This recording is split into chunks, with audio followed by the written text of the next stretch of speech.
The sirens hammered against my ears like mallets, echoing off the empty storefronts of nighttime Chicago.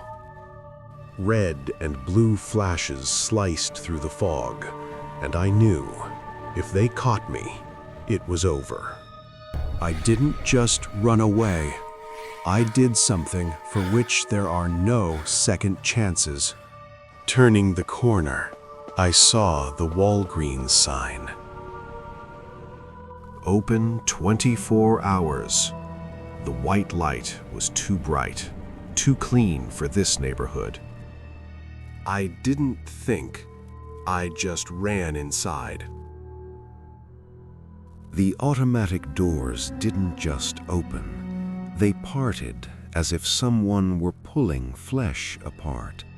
It was quiet inside. No music, no air conditioning, only the flat, sterile smell of alcohol and pills. I turned around. Outside, the sirens sounded as if they were muffled by cotton. The street had vanished. Instead of glass, there was a smooth white wall behind me.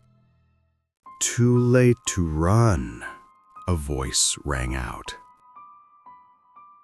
Behind the pharmacy counter stood a pharmacist, a man in his 50s, a white coat, perfectly ironed. His eyes were dry, empty, without highlights. There was no name on the badge, only one word, scratched as if with a knife: remember. "Did you come for a prescription or for a correction?" he asked calmly. I wanted to ask what the hell was going on, but instead I forced out, "I need to hide 5 minutes." He nodded, as if I had said something completely ordinary. At Walgreens, we don't treat the body, we treat the consequences. For each one, there is a price. He placed a prescription form on the counter. The paper was gray, thick, and cold. "Write down what you want to get rid of." I laughed nervously. "You're crazy." "Everyone says that," he replied, "until the first prescription." I looked around the store. People were standing between the aisles, silently. Some held baskets, but there were no products in them, only folded prescription sheets.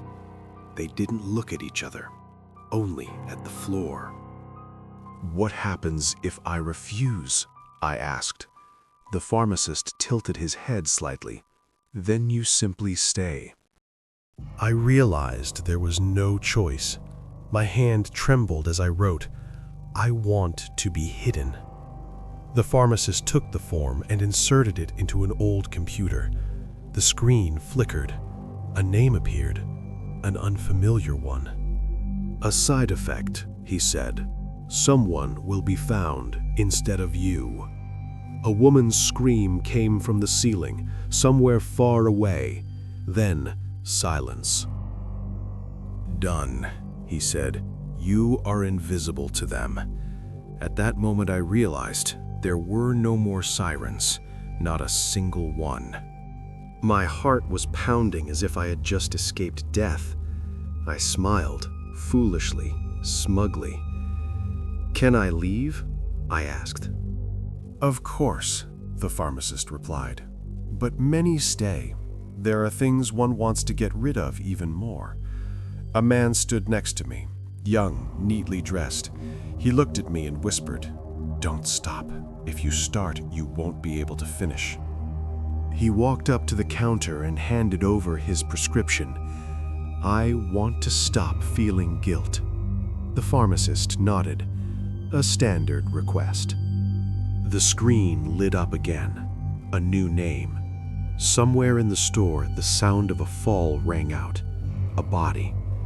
The man exhaled as if a weight had been lifted from his shoulders. "Thank you," he said, and walked toward the door. A door appeared, a real one.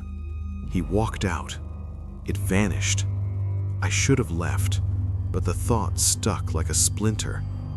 If this place can erase consequences, maybe it can erase the cause. "One more," I said. The pharmacist wasn't surprised. "It's always like that." I wrote, "I want to forget what I did." He looked at me intently for the first time. "This is an expensive prescription." "I don't care." The screen flickered longer than usual. Names flashed one after another. I heard moans, crying. Someone laughed hysterically. "It's a collective price," the pharmacist said. "You don't just forget, you transfer it." When it was over, my head felt empty, light. I didn't remember why I was running, why I was afraid. I was smiling. "Can I leave now?" I asked. The pharmacist slowly took off his coat and hung it on a hook. "You can," he said, "but your place has become vacant." I didn't understand. "What do you mean, vacant?" He pointed to the badge. The word "remember" began to fade. Another name appeared underneath. Mine.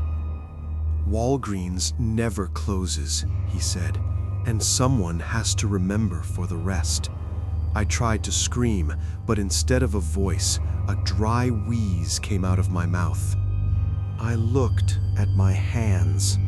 They were pale, clean, alien. I was wearing a white coat. The pharmacist, now nameless, walked to the door. It opened for him easily. "What will happen to me?" I asked. He turned around. "You will help. People will come. You will fill their prescriptions, make sure the balance is kept." "And if I refuse?" He smiled. "Then you will remember everything at once." The door closed. The light became flat, sterile. The first visitor was already at the counter, trembling. "How can I help you?" I heard my own voice, and I realized Walgreens was still open, 24 hours, and my shift had just begun. "Now you know where that Walgreens is hiding. But before you decide to go in for your prescription, remember, everything you want to forget has a price. Someone else will have to remember it for you, or you'll be the one holding the pen. If you don't want your shift behind that counter to start tonight, subscribe to the channel and hit that like button. Consider it your only insurance to keep the doors behind you from turning into a solid white wall. Leave a comment below. What sin or memory would you trade away, knowing the cost is someone else's life? I'll be reading them all, especially the ones written in cold sweat. Don't look back at the sirens. See you in the next nightmare, if you wake up, that is.